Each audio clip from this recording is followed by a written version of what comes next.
Hello, beautifuls. I want to talk today a little bit about the importance of self-honesty in our journey of self-discovery and ultimate acceptance. And for many of us, we value that quality of honesty.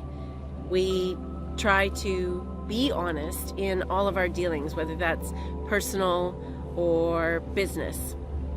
And as such, we quite often judge things that we don't deem as being honest.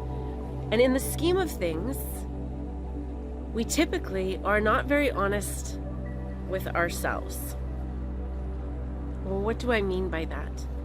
Well, for the vast majority of us, we tend to have a portion of our thoughts that we deny, we repress, we judge. And in that place, we're not being honest with ourselves. So each and every one of us is capable of any one of the most atrocious acts that have ever happened in mankind's history. And right away I can hear some people saying, no way, I could never be a serial killer. Well, in that place, you're not being honest with yourself. You are just as capable of those actions, with those thoughts, as someone else. Have you, every time that we deny a thought that we have,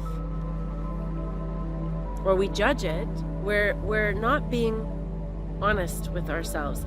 And that comes from a lot of grooming and a lot of conditioning where we've been taught that thoughts are bad and that the thoughts we have define who we are. And the truth is, if we are really, really honest with ourselves, we are able to look at the thoughts that we have and not identify with them.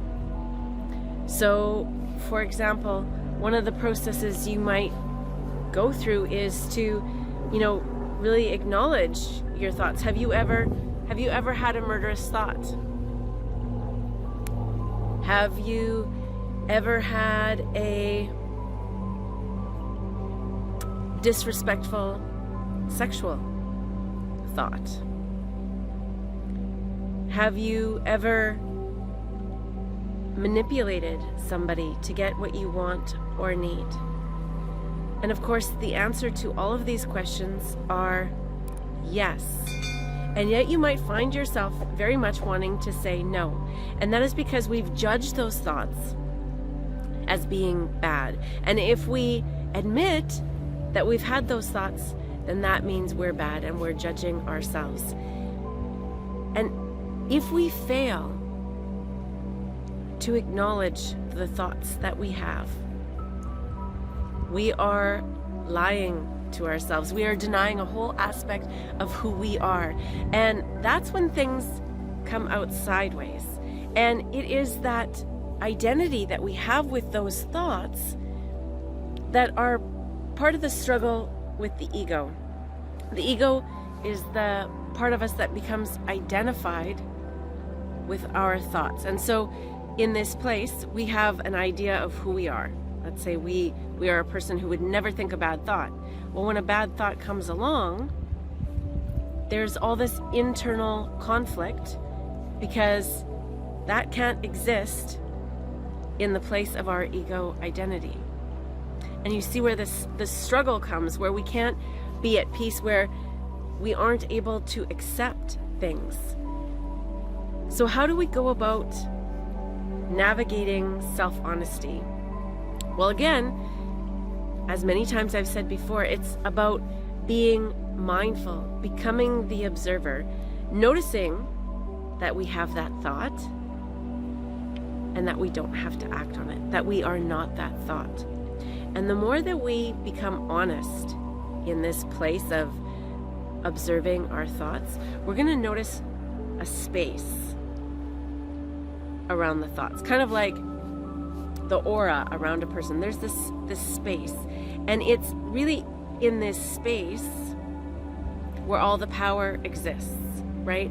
And where we know that we are not identified with that thought. And when we become identified with the space, that's where we can be really, really honest. We can say, oh yeah, I had that thought. Isn't that a ridiculous thought? I would never act on that thought. But that also starts to cultivate within us an innocence and a vulnerability, because if we can admit that we've had this thought, then we're not hiding from it. We're not running from it. And it allows us to be authentic with ourselves. And in that place, we can be authentic in all of our relationships, because if we are not honest with ourselves and can't admit the thoughts that we're having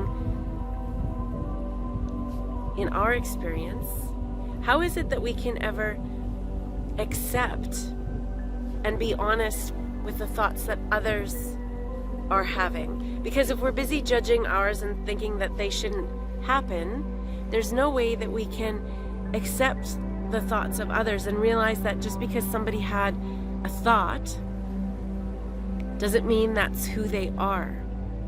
The same is true with our feelings. How open and honest are we with ourselves about our feelings, right? For so many of us, we've been taught that an angry feeling is something that's wrong, and so we've attached that to our identity. And if we're angry, that conflicts against who I am. And reality is, it's just a feeling.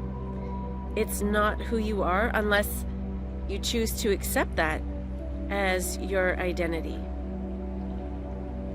I thank you so much for listening to this perspective today. I know it might be a new thought for some, and if this is a new thought for you and you would like to become more honest with yourself, the invitation is to start a practice, to, at the end of the day, to maybe jot down on a piece of paper the thoughts you had for the day. Might be interesting to even divide the thoughts into two columns: the good or loving thoughts and the bad and fearful thoughts. And of course, those are just labels. Those are also thoughts, but that's part of the process to see where your thought patterns go.